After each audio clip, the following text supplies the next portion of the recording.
Casamentos. Por que estão falhando no mundo moderno? É um assunto espinhoso, não é? Melhor então seria começar pelos números. Pelo que se tem verificado, quase 60% dos casamentos vão terminar. Os divórcios sobem substancialmente quando se trata do segundo casamento e aumentam ainda mais no terceiro.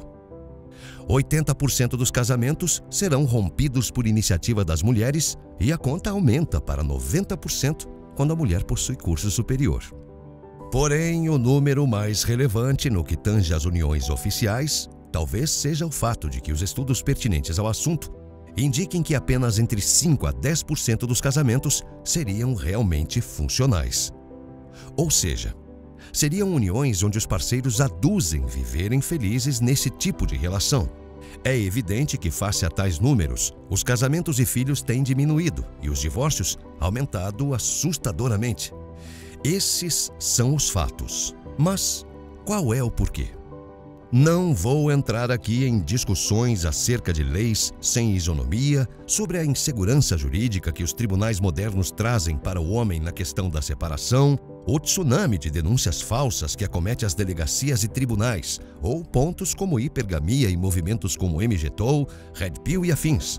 Isso contribui, mas merece uma discussão separada. O ponto aqui é entender por que os casamentos constituídos parecem fazer cada vez menos sentido na sociedade atual e as perdas patrimoniais geradas de forma desproporcional ou injusta para um lado representam apenas uma parte dessa equação. Se formos pensar bem, o mundo e as relações mudaram completamente, mas basicamente ainda temos os mesmos modelos de enlaces. Ou ficamos solteiros, ou temos relações casuais, ou casamos. Existem pequenas variações monogâmicas do casamento, mas será que são realmente monogâmicas? Mesmo quando se cuida de casamentos, a ocorrência de traição varia entre 40% a 60%. Então, talvez apenas esses modelos de relações já não bastem em 2024. O quadro é ainda mais preocupante no mundo dos solteiros. Em recente pesquisa feita pelo Pew Research Center, 63% dos homens héteros afirmaram não ter interesse em participar ou entrar em qualquer relação, ou seja, 2/3 dos homens. Já 34% das mulheres, 1/3 abaixo dos 30, se descreveu como permanentemente solteira. As coisas não mudam muito na comunidade LGBT+, onde 62% dos homens, 37% das mulheres, respectivamente, se autodesignaram solteiros. 20% da geração Z se identificou como queer. A mesma situação se repete em países como China, Índia, Japão, Coreia do Sul e até mesmo no Reino Unido e Rússia. Quando nos casamos, esperamos muitas coisas de apenas uma pessoa e provavelmente ela não tenha tudo para nos dar. O espectro pode variar desde comprometimento legal e religioso até coabitação, divisão das tarefas relativas à paternidade e ser o melhor amigo e um amante dedicado. Outros quererão um pai, uma mãe, um terapeuta, uma empregada, um motorista, uma cozinheira. É realmente muito difícil entregar tudo isso por muitos anos, não acham? A insatisfação se torna quase inevitável na medida em que há uma natural queda da atração e da vida sexual com o passar dos anos. Nossos avós raramente se separavam, mas a estrutura da sociedade era muito diferente.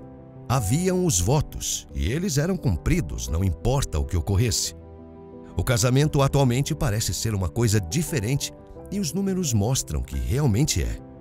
Me parece que seria justo criarmos um novo nome para como ele é experimentado hoje, porque a instituição anteriormente existente parece em vias de extinção. O nome é o mesmo, mas não o significado. A facilidade de rompimento parece que ainda será ampliada no novo Código Civil. Há projetos para isso, o que vai diminuir ainda mais o sentido do casamento nos moldes tradicionais. Os mais jovens já entenderam isso e parecem cada vez mais dispostos a abandonar a fórmula milenar de união. Boa parte deles nem cogita mais coabitação, por motivos patrimoniais e financeiros ou por simplesmente entenderem que não cabe mais ninguém em seu cotidiano. Afirmam serem mais felizes em suas solitudes, com seus amigos, trabalho, academia, videogame, seja o que for. O consumo de pornografia consome quase 50% do tráfego de toda a internet. E as mulheres, que sempre tiveram resistência a ela, começam a consumi-la também em sua forma visual, porque tradicionalmente mulheres preferem a linguagem escrita no quesito sexual. Há quase uma entrega conformada ao autoerotismo, às ilusões e a uma visão solipsista do mundo. Qual é o peso das redes sociais nesse cenário? O fato é que os números são implacáveis e indicativos claros de que novas formas de relacionamentos são necessárias. É claro, sempre teremos pessoas afetas ao tradicional, ainda apegadas à ideia difundida por Hollywood de que existam relações perfeitas, da união pelo destino, da alma gêmea. Mas a vida não tem mais comportado as idealizações. Aliás, nunca as comportou. Antes, o problema era diluído com garotas de programa e amantes, mas agora, a maioria parece pegar o atalho e ver o casamento sempre com uma data de validade. Claro que, em sendo assim, ele perde o sentido e o propósito. Me parece que o ponto nodal é realmente a dificuldade em se desempenhar inúmeros papéis de forma indefinida. Se 60% se divorciam e apenas 10% são felizes, 30% estariam mantendo casamentos miseráveis ou no automático por questões relativas a filho, dinheiro, conforto ou sabe-se lá o que mais. É a tal da viuvez de quem ainda não morreu, relato cada vez mais frequente. Há, por exemplo, um número muito alto de relatos de casamentos onde a vida sexual desapareceu faz anos. Apesar de velhice e a solidão serem temores cada vez mais comuns no mundo odierno, eles parecem não serem maiores do que a vontade de se sentir em paz e do que as facilidades ofertadas diariamente pelos contatos e relações virtuais. O ser humano é um ente gregário e sociável. Nossa história e biologia nos mostra isso, e também foi isso que nos trouxe até aqui quando era impossível sobreviver fora de uma tribo. No entanto, a suposta proximidade e a variedade de conexões trazida pelo digital mudou a forma como nos relacionamos. Tudo ficou mais fácil, mas ficou melhor. Relacionamentos à distância, sexo à distância, cantadas à distância. Amor à distância. As fórmulas mudaram e o casamento nos moldes tradicionais diminuiu no número de adeptos quando confrontado com a realidade da vida atual e as suas imposições. O papel da mulher mudou e o homem vai entendendo isso e mudando também. Se mulheres têm outros objetivos fora do nutrir e cuidar do lar, o homem resiste a seu papel de prover e proteger.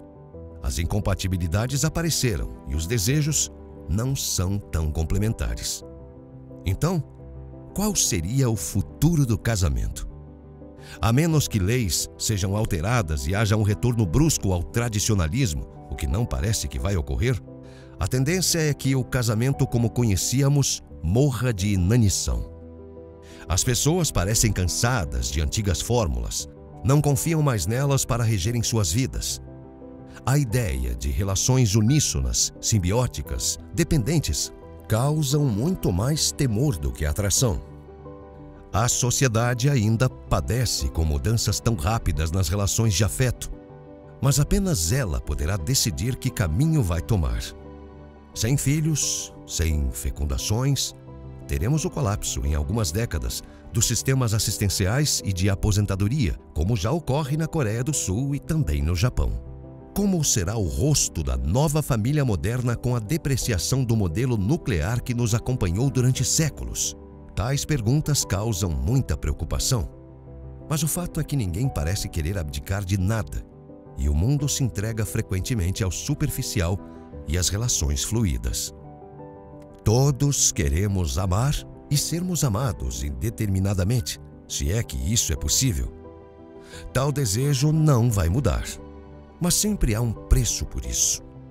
Por vezes ele impende abdicação, renúncia, entrega, e isso se tornou moeda rara em uma sociedade cada vez mais individualista, que parece glorificar o eu como a maior das divindades. O narcisismo se tornou uma ideologia, ultrapassando as fronteiras da psicologia e, sendo assim, há pouco espaço para o outro quando a idealização se finda. E ela sempre se finda. A conta chegou, mas quem vai puxar a carteira para pagar? No momento, parece que muitos poucos.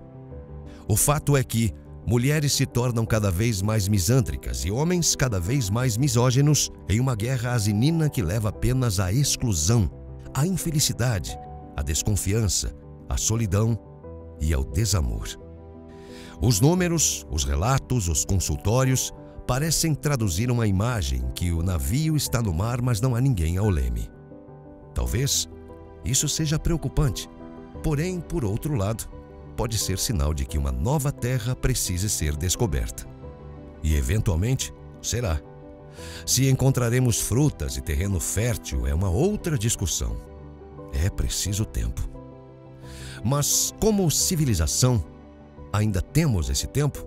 O que podemos esperar das relações afetivas sexuais para o futuro face às bruscas e grandes transformações na sociedade e no mundo? Essa é a grande pergunta que em breve precisaremos responder para continuarmos a existir. Texto de H.P. Charles.